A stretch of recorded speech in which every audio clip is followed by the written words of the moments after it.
A verdade é que todo mundo quer ficar rico. Você que está assistindo o vídeo quer ficar rico. O seu vizinho, que reclama, aliás, que as pessoas têm muito dinheiro, quer ficar rico. Os seus amigos, todos querem ficar ricos. E só para vocês terem uma ideia, nos primeiros 5 dias do ano, 35 mil pessoas pesquisaram no Google How to Get Rich. Só no Brasil, a pesquisa Como Ficar Rico teve 27 mil buscas. Então eu fiquei pensando, por que será que alguém consegue ficar milionário? Por que será que eu consegui chegar a algum patamar financeiro? O que será que eu poderia agregar na vida dessas pessoas que estão pesquisando como ficar rico? Porque, afinal de contas, estão falando sobre isso pra caramba esses dias, né? Inclusive pegando um monte de vídeo meu antigo e vendo se, será que o Thiago falou faz sentido? Será que funciona? Será que não sei o que lá? Enfim, então eu vou falar um pouco sobre esse tema e o que eu acredito que eu possa contribuir com vocês. Eu juntei algumas opiniões minhas e algumas opiniões dos outros para chegar a essa resposta. Mas antes de mais nada, dê o like no vídeo. Kaique, faz tempo que você não dá essa ordem para as pessoas. Faça isso, por favor. Eu quero ficar rico, dá o like! E se você quer ajudar o Kaique a ficar rico, dê o like no vídeo. E se você não der o like no vídeo, a culpa é só sua. E aí eu te pergunto, por que as pessoas sonham em serem milionárias? Parece óbvio, né? Aliás, que ridículo isso, né? Uma pergunta meio ridícula, é óbvio, né? As pessoas, por que será que elas sonham? Bom, se você pesquisar na internet, você vai encontrar uma série de motivos para você ficar milionário ou rico. Mas tudo se resume a duas coisas. Primeiro é status. Tá? Status e ego é um jogo de soma zero. Você vai atrair pessoas que vão querer ganhar para si em prol de perdas para você. Isso aqui é a primeira coisa. Segunda coisa é a liberdade. Eu tenho basicamente 3 tipos de liberdade. Você tem a liberdade financeira, que é, por exemplo, levar a sua namorada em um restaurante caro sem culpa. Você tem a liberdade geográfica, que é você poder almoçar como sushi, sei lá, alguma coisa assim, onde você quiser.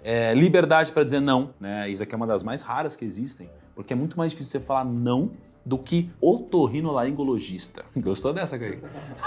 O ponto é, não tem problema você sonhar em ficar milionário. Não tem problema você cortar custo hoje para ter mais no futuro. Não tem problema você estudar e investir pensando no longo prazo. O grande problema é que muitas pessoas acreditam que existe uma fórmula mágica que vai resolver todos os seus problemas em um piscar de olhos. E o pior, os estudos mostram que quem acredita nesses atalhos é mais burro, ok? E existem diversos estudos que provam que os cérebros de pessoas menos inteligentes são recompensados por perseguir atalhos de curto prazo. Por exemplo, o teste do marshmallow. Uma criança ela era levada por um psicólogo para uma salinha e ela era sentada numa cadeira diante de uma mesa, parecido com aqui, por exemplo. E aí, em cima da mesa era colocado um marshmallow.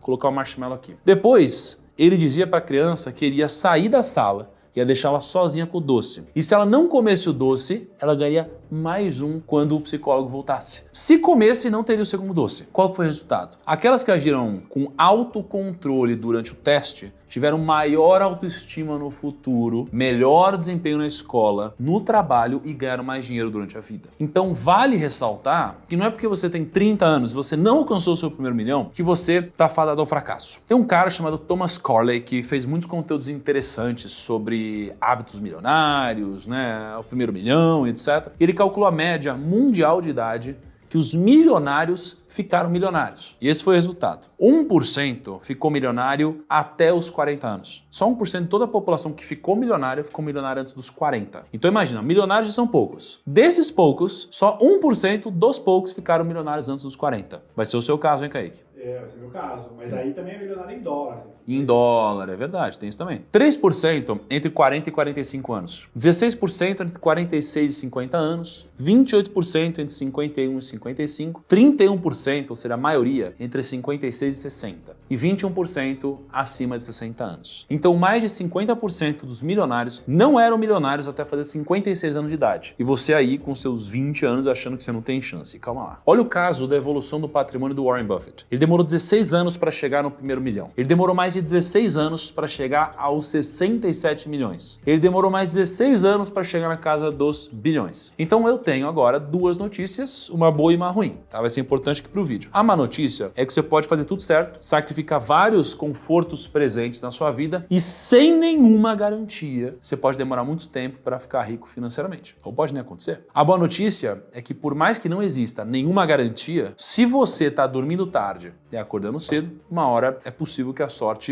ela bata na sua porta. Hoje no Brasil, 259 mil pessoas deram a sorte e são milionários. Os 10 países com mais milionários são Estados Unidos em primeiro com 18 milhões de milionários, China com 4,4 milhões de milionários, Japão com 3 milhões de milionários, Inglaterra com 2,4 milhões, Alemanha com 2,1 milhões de milionários, a França com 2 milhões, Itália com 1,4, Canadá com 1,3 milhões, Austrália com 1,1 milhão e a Espanha com 979 mil. E um pequeno disclaimer, é claro que várias dessas pessoas realmente deram sorte e elas se tornaram herdeiras. Mas olha esse dado da Forbes, que interessante. Em 2002, 52% dos bilionários globais da Forbes enriqueceram por esforço próprio. Em 2011, 69% dos bilionários globais da Forbes enriqueceram com esforço próprio. Em 2021, dos 493 novos membros da lista, 84% enriqueceram por esforço próprio. E por conta disso, eu resolvi perguntar para algumas pessoas o porquê elas acharam que eu me tornei milionário. Então, eu vou separar aqui as dicas que eu tenho para te dar e que fazem sentido na minha cabeça, fazem sentido em todos os estudos que eu fiz e fazem sentido em todas as pessoas que eu conheço que são milionárias e que são bilionárias. E eu conheço bastante gente assim, tanto no Brasil quanto fora do Brasil. E depois eu te compartilhar alguns temas interessantes que eu saí perguntando aqui pelo escritório, eu perguntei para amigos, perguntei para empreendedores, porque eles acham que eu consegui atingir esse resultado. Eu vou compartilhar com vocês alguns desses aprendizados aqui que eu tive. Vamos lá, 7 dicas, pelo menos, para você chegar ao primeiro milhão ou te ajudar na vida, tanto faz. Cara, eu não consigo entender. Eu boto um vídeo com dicas de como você atingir o primeiro milhão. As pessoas, elas acham que eu estou prometendo que elas vão chegar no primeiro milhão. Faz sentido isso na sua cabeça? É só um insight, amigão. São insights, cara. Assim, Correr atrás. Por que eu faço o que eu faço? Porque eu quero despertar em você novas perspectivas. É isso que eu quero fazer. Eu quero despertar em você um pensamento de segundo nível. Vamos lá, foca aqui. Qualquer idiota pode derrubar um celeiro, mas você precisa de um carpinteiro para construir um. E essa frase não é minha, ela é de um escritor e professor de Harvard chamado Steven Pinker. Eu concordo com cada palavra dela. Para você construir um celeiro, você vai precisar preparar a fundação, construir uma estrutura sólida, você vai precisar de material, como madeira, prego, concreto, você vai precisar de um projeto bem consolidado, vai precisar de licenças, vai precisar de um sistema de drenagem, aí você precisa de gerenciamento e manutenção. Ou seja, é um trabalho animal, não só para construir, mas para gerenciar tudo. Agora, se você quer derrubar um celeiro, basta você ter, sei lá, um isqueiro, gasolina, tacar fogo em tudo e, de certa forma, a mesma lógica se aplica com dinheiro. Torradinha é muito fácil. Qualquer idiota pode gastar R$1 milhão, mas nem todos têm a capacidade para fazer R$1 milhão. E dito isso, eu separei aqui, tá? 7 dicas, um pouquinho mais que isso, e que não só vão te ajudar, como me ajudaram a chegar no meu resultado e que talvez você já conheça, já tenham visto publicamente. Primeiro de tudo, efeito suco de laranja. Você precisa entender o efeito suco de laranja. Quando você vai no mercado comprar suco de laranja, sempre tem aquela opção de suco concentrado. Para você preparar o suco, você dilui o suco concentrado com água e talvez você até coloque um adoçante, né? E pronto. Tá legal, já dá para tomar. Mas o que acontece se você tomar até metade do suco e depois preencher com mais água? E depois tomar de novo até metade do suco e preencher com mais água? E você repete esse processo várias e várias vezes. A cada diluição, o sabor e a intensidade do suco de laranja, eles vão sendo gradualmente reduzidos. E com o nosso dinheiro funciona da mesma forma. Em 1994, R$1 milhão eram R$1 milhão. Em 95, R$1 milhão eram 1.361.000. Em 96, 1.563. Em 97, 1.658. Em 2000, 1.900.000. Em 2005, 2.800.000. 2010, 3.600.000. 2015, 5 milhões. Em 2020, 6.234.000. Para ter o mesmo poder de compra de 1 milhão em 94, você teria que ter hoje mais ou menos 7.757.000. Nossa! Loucura, né? Muito dinheiro. Por isso que no passado é, nossa, eu sou milionário. Hoje, milionário, bicho. Então, o que teria acontecido se você tivesse investido 1 milhão no Tesouro Selic em 94? Em 94, R$1 milhão era 1 milhão, como eu falei. 1 milhão no Tesouro Selic em 95 era 1 milhão e 500. Em 96, 2 milhões e 150. Em 97, 2 milhões e 600. Em 2000, 5 milhões e 200. Em 2005, 12 milhões. Em 2010, 22 milhões. Em 2015, 36 milhões. Em 2020, 55 milhões. E em 2023, 69 milhões 350 mil reais. 1 milhão é uma marca que todos buscam. praticam, mas projetar sem considerar a inflação é um erro. Ou seja, a primeira lição aqui para você se tornar milionário ou crescer financeiramente é entender que o dinheiro perde valor no tempo. Então você tem que parar de comprar besteira, coisa que dá prejuízo. E é o que todo mundo te recomenda aí. Ah, seja feliz, gasta no que você quiser. Não segue os conselhos, não. A maioria das pessoas dos conselhos são fracassadas. Pega e compra o que vai crescer, compra ativo, compra o que vai fazer o seu dinheiro se valorizar. Porque dinheiro perde valor. O governo imprime dinheiro toda hora, o mundo imprime dinheiro. Você tem cada vez mais dinheiro para a mesma quantidade de bens. Invista em valor.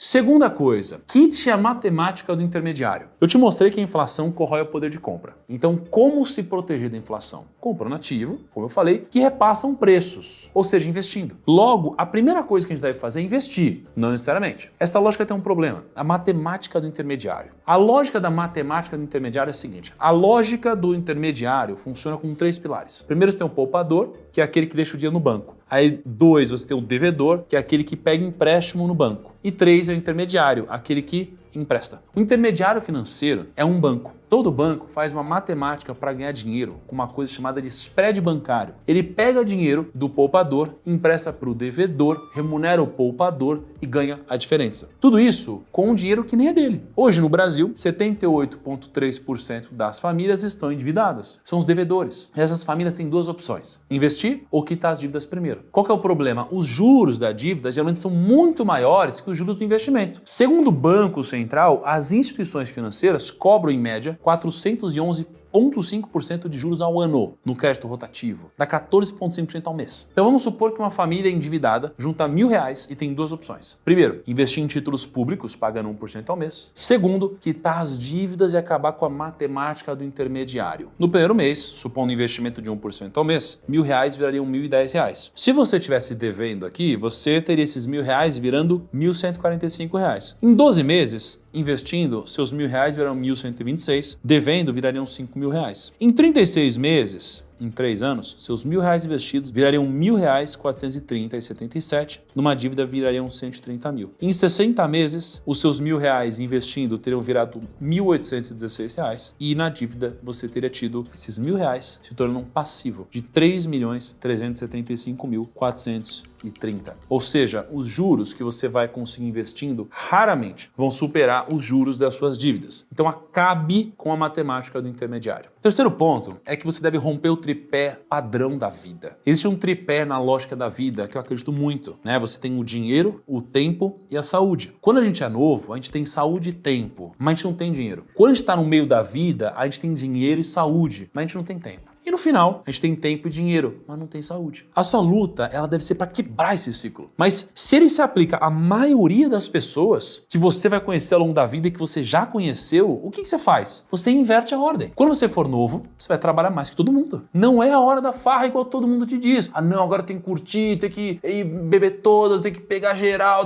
Não é a hora de fazer isso. Não é. A lógica dos juros compostos na vida funciona de uma forma perfeita e incrível. Se R$10 hoje, daqui a 30 anos, valem R$300. Logo, 10 horas trabalhadas hoje, daqui a 30 anos, valem 300 horas trabalhadas. Essa pequena vantagem de ter começado antes e não ter seguido os conselhos mundanos do tipo deixa a vida te levar, ou aproveita e curta, vai te render os melhores frutos, pode acreditar em mim. Quarto ponto, inverta a ordem. Um estudo da Universidade de Colômbia examinou os hábitos alimentares de quase 1.200 adultos em 8 países diferentes e mostrou que a maioria dos adultos come aproximadamente 92% da comida que é colocada nos seus pratos. Ou seja, o ser humano não foi feito para economizar, a gente foi feito para gastar. No momento que cai o salário na conta, a maioria das pessoas vai gastar o máximo que der. O que eu proponho é que você inverta essa ordem. Ao invés de deixar para investir o que sobra depois de gastar, você deve gastar o que sobra depois de investir. É uma coisa muito simples, mas muda completamente o seu jogo. Quinto, tenha um bom retorno sobre a sorte que você recebe. Todo mundo que ficou rico por resultado de uma dessas coisas. Mérito próprio ou sorte, tá? Muitos consideram como Deus, muitas vezes. Eu não acredito nessa lógica de que Deus te enriquece. Deus, ele te dá todas as oportunidades. Aí você pode abraçá-las. Acontece que a história, ela é sempre contada pelos vencedores. Os vencedores, eles odeiam dizer que eles tiveram sorte, mas muitas vezes eles tiveram. O Bill Gates, por exemplo, teria criado a Microsoft se a família e os professores não tivessem incentivado ele. Steve Jobs teria criado o iPhone se ele tivesse nascido na Zâmbia. Não sei. Será que Warren Buffett teria construído o patrimônio dele com ações se ele tivesse nascido na época de Pedro Álvares Cabral? O ponto é, a maioria deles tiveram uma grande parcela de mérito próprio, mas todos também tiveram uma parcela de sorte. Então, como ter mais sorte? Simples. Com convexidade. A sorte premia posições convexas. As situações convexas são situações que você pode ganhar mais que perder. Só isso. Exemplos. Amostra grátis no shopping. Não te custa nada e você pode descobrir um dos produtos mais saborosos da sua vida. Ou não gostar do sabor. Primeiro encontro. Você vai perder no máximo 3 horas. Você pode ganhar uma esposa, marido e filhos. Ou você pode ter tido 3 horas agradáveis. Investir. O próprio investimento em ações é algo convexo. Você pode multiplicar seu capital por 10 mil vezes ou perder 100%. Então, se você eliminar o risco da ruína, de perder o 100% através da diversificação, você vai estar muito mais convexo do que antes. E assim em todas as áreas da nossa vida. Investimento ou não. Só que ser sortudo nunca vai ser o suficiente. A gente só consegue o melhor da sorte quando a gente permanece em posições convexas. Se a gente não tiver em uma boa posição para aproveitar da sorte ao máximo, a gente sempre vai deixar dinheiro na mesa. Então pensa que, assim como Bill Gates nasceu onde nasceu, outras pessoas também nasceram da mesma forma, tiveram as mesmas oportunidades que ele e não chegaram no resultado dele. Por quê? Porque ele teve o maior retorno sobre a sorte. Então a sorte, ela vai com certeza cumprir um papel importante na sua vida, mas não é isso que vai definir para onde você vai. É claro que aqui é um pouco complexo, mas saiba que se a sorte definisse tudo, não teria gente nascendo com as mesmas condições e atingindo mais sucesso do que outras. Então uma parte é mérito seu. Sexto, use o custo do dinheiro no tempo ao seu favor. Vamos supor que todo mês tem um gasto fixo de 3 mil reais, tá? Você. E aí você pode fazer esse gasto basicamente de 2 formas, à vista ou parcelado. A lógica é que se você parcelar esse gasto no cartão de crédito e sem juros, você só precisaria pagar os 3 mil reais no final do mês. E se você aplicar esse dinheiro a 1% ao mês, no final do mês você teria 3.030 reais. Você paga os 3 mil reais e sobra 30. Ou seja, o seu saldo fica positivo. Vamos supor que todo mês você tem esse gasto de 3 mil reais. Todo mês você investe os 3 mil a 1% ao mês e sobram 30 reais na sua conta. Todo mês você vai investir esses 30 reais novamente a 1% ao mês. Em um ano são R$ 380,48. Em 5 anos, 2.450. Em 15 anos, 14 mil. 30 anos, 104 mil. Em 50 anos, 1.171.750,19. Você fez 1 milhão simplesmente empurrando mais para frente o pagamento. Agora, outra reflexão antes de a gente continuar o vídeo é que 98,3% dos alunos que eu tenho consideram que investem melhor depois de terem feito a mentoria do Meu Milhão. Quanto será que as aulas serão capazes de gerar a mais de rentabilidade na sua carteira? Será que 1% ao mês? Pô, talvez seja difícil, mas possível. Será que 0,5% ao mês? Será que 0,25% ao mês? Digamos que aumente em apenas 0,1% ao mês, ou seja, 1,1% ao ano. Qual é a diferença a longo prazo? Bom, em um ano são R$ 382 reais, em 5 anos 2.500, em 15 anos 16 mil, em 30 anos 137 mil e em 50 anos 1.931.000. Então você teve R$ 1 milhão a mais, aumentando apenas 0,1% de rentabilidade. Se isso tudo faz sentido para você e para o seu bolso, eu vou deixar na descrição o link para você começar a minha mentoria e fazer parte da pré-matrícula, tá? Então, o link está aqui na descrição. Sétimo lugar, o ato da doação. O que mudou na minha cabeça foi trocar o dar por devolver. Então, devolva pelo menos 10%. O que você recebeu teve muito esforço seu envolvido, mas também muita aleatoriedade divina. Na minha época, onde eu atingi o meu primeiro milhão, eu não tinha esse ato, de devolver todo mês 10% do que eu ganhava. Só que eu sempre tive a cabeça de doar, de entregar para os outros em tudo que eu fiz na minha vida. Muitas pessoas ficaram ricas ao meu redor, muitos clientes ganharam dinheiro, muitos amigos também se deram bem. Eu sempre tive essa cabeça de ajudá-los, por mais que eu não tivesse isso claro na minha mente. Quando eu passei a devolver uma parte do que Deus me deu, eu comecei a receber muito mais também. É uma lógica importante. Eu falei 7, mas na verdade tem algumas outras que eu separei aqui. O primeiro é, nunca venda a sua hora barato. Eu tava cortando o cabelo hoje,